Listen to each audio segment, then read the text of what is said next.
السلام علیکم عزیز طلباء و طالبات، آج ہم جماعت ششم مضمون اردو کی نظم کتاب کا مطالعہ کریں گے۔ ویڈیو میں آپ اس نظم کو ترنم سے سنیں گے، جسے بہت ہی پیاری آواز میں پڑھا ہے ماہرین شیخ نے، اس لیے تمام طلباء ویڈیو آخر تک ضرور دیکھیے۔ کتاب اس نظم کے شاعر جمال ناصر صاحب ہے۔ چلیے سب سے پہلے پڑھیں گے پہلی بات۔ جواہر لال نہرو ایک بار اپنے دوست کی دعوت پر اس کے گھر گئے۔ دوست نے ان کی خوب آؤ بھگت کی۔ کھانے کے لیے ابھی وقت تھا۔ اس درمیان نہرو نے اپنے دوست کی کتابوں کی الماری کھولی۔ اتفاق سے الماری میں انہیں اپنی ہی کتاب نظر آئی، لیکن اس کتاب کے اوراق مڑے ہوئے تھے اور نہایت خراب حالت میں وہ کتاب رکھی ہوئی تھی۔ کتاب کی یہ حالت دیکھ کر نہرو جی کو بڑا دکھ ہوا۔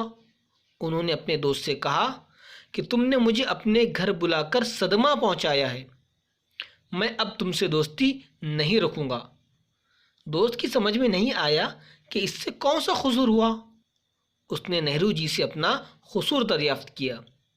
انہوں نے جواب دیا کہ تمہاری الماری میں میری کتاب نہایت خراب حالت میں رکھی ہوئی ہے اور بہت ساری کتابوں کے اوراق پھٹے اور مڑے ہوئے ہیں۔ کتابیں ہماری دوست ہوتی ہے، ان کے ساتھ ایسا سلوک نہیں کرنا چاہیے۔ ذیل کی نظم میں بھی کتاب کی اہمیت کو واضح کیا گیا ہے۔ دیکھیے بچوں، ہم نے جو ابھی پہلی بات پڑھے، اس سے ہمیں اس بات کا علم ہوا ہے کہ کتاب ہماری ساتھی ہوتی ہے، ہماری دوست ہوتی ہے۔ یعنی ہم جو ہنر و فن سیکھتے ہیں، ہم جو علم حاصل کرتے ہیں، یہ تمام چیزیں ہمیں کتاب سے ہی حاصل ہوتی ہے۔ اس لیے ہمیں کتاب کی اہمیت کو سمجھنا چاہیے، جاننا چاہیے۔ اس لیے ہم جو بھی کتاب استعمال کرتے ہیں، پڑھتے ہیں، انہیں احتیاط سے رکھنا چاہیے اور ان کا احتیاط سے استعمال بھی کرنا چاہیے۔ چلیے اب دیکھیں گے جان پہچان۔ جمال ناصر 3 جولائی 1962 عیسوی کو مالیگاؤں میں پیدا ہوئے۔ ان کے والد محمد اسحاق ناصر سے انہیں شاعری کا ذوق ورثے میں ملا اور سن شعور تک پہنچتے پہنچتے وہ شاعری کرنے لگے۔ ان کی نظمیں اکثر بچوں کے رسائل میں شائع ہوتی ہے۔ ربنا لک الحمد ان کی حمد و مناجات کا مجموعہ ہے۔ دیکھیے بچوں، ہم جو نظم کا مطالعہ کرنے جا رہے ہیں، اس کے شاعر جمال ناصر صاحب ہے۔ ان کے پیدائش 3 جولائی 1962 عیسوی کو مالیگاؤں میں ہوئی۔ انہوں نے اپنے شاعری اپنے والد سے ہی سیکھی، یعنی انہیں جو شاعری کا شوق ہوا ان کے والد محمد اسحاق ناصر صاحب کو دیکھ کر ہوا ہے نا۔ اور دوسری بات، ان کی جو نظمیں ہیں وہ بچوں کے جو رسالے ہوتے ہیں اس میں کئی مرتبہ شائع ہو چکی ہیں، جیسے امنگ ہے، پیام تعلیم ہے، اس طرح کے رسالے۔ اور تو اور ان کی جو حمد و مناجات کا مجموعہ ہے جس کا نام ہے ربنا لک الحمد۔ چلیے اب ہم اس نظم کو ترنم سے سنیں گے۔ ذہن و دل میں علم کی شمع جلاتی ہے کتاب، تیرگی سے روشنی میں ہمیں کھلا ہے کتاب۔ طالبان علم ہو یا ہو کوئی استاد فن، ہر کسی پر علم کے موتی لٹاتی ہے کتاب۔ کوئی کب کیا کارنامہ اس جہاں میں کر گیا، عظمت اسلاف کی یادیں دلاتی ہے کتاب۔ اس میں تصویریں بھی ہیں، خاکے بھی، گل بوٹے بھی ہیں، نت نئے رنگوں سے سب کا دل لبھاتی ہے کتاب۔ چین کی، جاپان کی، ایران، عربستان کی، گھر میں بیٹھے سیر دنیا کی کراتی ہے کتاب۔ پاس جب کوئی نہ ہو تب دوست بن جاتی ہے یہ، کس قدر تنہائیوں میں کام آتی ہے کتاب۔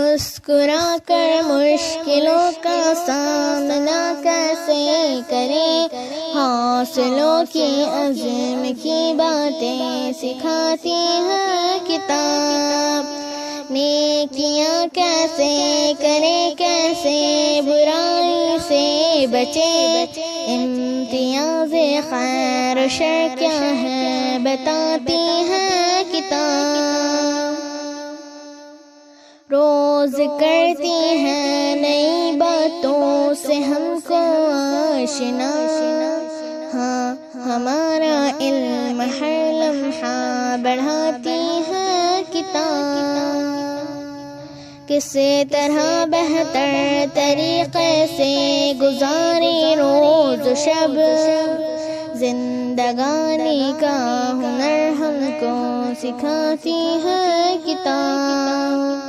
صرف آنکھیں ہی نہیں بیدار ذہن و دل بھی ہو، جاگ جاؤ خواب غفلت سے جگاتی ہے کتاب، مجھ کو پڑھ کر دولت علم و ہنر حاصل کرو، ایک یہی پیغام دنیا کو سناتی ہے کتاب، مجھ کو پڑھ کر دولت علم و ہنر حاصل کرو، ایک یہی پیغام دنیا کو سناتی ہے کتاب۔ ماشاء اللہ، بہت ہی پیاری آواز میں مہرین شیخ نے اس نظم کو پڑھا۔ چلیے اب ہم دیکھیں گے خلاصہ کلام۔ علم حاصل کرنے کا سب سے اہم ذریعہ کتاب ہے۔ دیکھو بچوں، علم تو ہم کئی ذرائع سے حاصل کر سکتے، لیکن سب سے اہم ذریعہ علم حاصل کرنے کا کتاب ہی ہے۔ اس کے سہارے دنیا کے مختلف علوم تک رسائی حاصل ہو سکتی ہے، یعنی کہ کتاب کے ذریعے میں دنیا میں کون کون سے علوم ہیں، یہ ہمیں کتاب کے ذریعے ہی آسانی سے حاصل ہوتے ہیں۔ گزرے ہوئے زمانے کے بزرگوں کے کارنامے ہمیں کتابوں ہی سے معلوم ہوتے ہیں۔ دیکھیے بچوں، ماضی میں جو ہمارے بزرگوں نے کارنامے کیے ہیں، ان کی معلومات ہمیں کہاں سے ملتی ہے؟ کتابوں سے ہی۔ جیسا مثال کے طور پر ہمارے ملک ہندوستان پر انگریزوں نے حکومت کی تھی، اور انگریزوں کی حکومت سے ہمارے ملک کو آزاد کرانے کے لیے کئی رہنماؤں نے بڑے بڑے کارنامے کیے، اپنی جان کی بازی لگا دی۔ تو ان بزرگوں کے کارناموں کا علم ہمیں کہاں سے حاصل ہوتا ہے؟ کتابوں سے ہی حاصل ہوتا ہے۔ کتابیں ہمیں دنیا کی سیر کراتی ہے اور اخلاق کا درس دے کر زندگی گزارنے کا بہتر طریقہ بھی سکھاتی ہے۔ دیکھیے بچوں، مختلف ممالک میں جو علم پر، سائنس پر تحقیقات ہو رہے ہیں، نئے نئے علوم کی دریافت ہو رہی ہے، تو یہ تمام معلومات ہمیں کتابوں کے ذریعے ہی ہم تک آسانی سے پہنچتی ہے۔ اس لیے ہمیں دنیا کی سیر کتابیں کراتی ہے۔ اور دوسری بات، اچھی زندگی گزارنے کے لیے اچھے اخلاق کا ہونا ضروری ہے۔ تو اچھے اخلاق کا درس ہمیں کون دے رہا ہے؟ کتاب ہی دے رہی ہے۔ کتابیں ماضی اور حال کے واقعات بیان کر کے انسان کے ذہن و دل کو بیدار رکھتی ہے۔ ماضی میں اور حال میں کون کون سے واقعات گزرے، ماضی میں ہمارے بزرگوں نے اور حال میں ہمارے رہنماؤں نے کون سے اچھے کام کیے، ان سے کون سے غلطیاں ہوئی، ان تمام کے علم ہم لوگوں کو کتابوں کے ذریعے معلوم پڑ جاتا ہے۔ اس سے ہم باخبر ہوتے ہیں اور کوئی غلطیاں نہیں کرتے، یعنی انہیں پڑھ کر آدمی باخبر رہتا ہے۔ آدمی کتابیں پڑھ کر ہی علم سے آشنا ہوتا ہے، یعنی انسان جو ہے یہ کتابیں پڑھ کر ہی تمام علوم سے آشنا ہو جاتا ہے، یعنی ان سے واقف ہو جاتا ہے۔ یہی علم انسان کا عزم و حوصلہ بڑھاتا ہے اور برائیوں سے بچا کر اچھائیوں کی طرف مائل کرتا ہے۔ انسان جو کتابوں کے ذریعے علم حاصل کرتا ہے تو یہ کیا کرتا ہے؟ علم انسان کی عزم و حوصلہ بڑھاتا ہے، یعنی اس کے جو مقاصد ہوتے ہیں ان کو وہ بڑھاتا ہے، ان کی ہمت افزائی کرتا ہے، ان کی حوصلہ افزائی کرتا ہے۔ اور تو اور یہ علم انسانوں کو برائیوں سے، برے کاموں سے بچاتا ہے اور اچھائیوں کی طرف مائل کرتا ہے، یعنی اچھے کاموں کی طرف راغب کرتا ہے۔ تو امید ہے آپ کو یہ نظم اچھے سے سمجھ میں آئی ہوگی۔ تو آج کی ویڈیو میں اتنا کافی ہے، انشاءاللہ پھر حاضر ہوں گے ایک نئے تعلیمی ویڈیو کے ساتھ. تب تک کے لیے اللہ حافظ.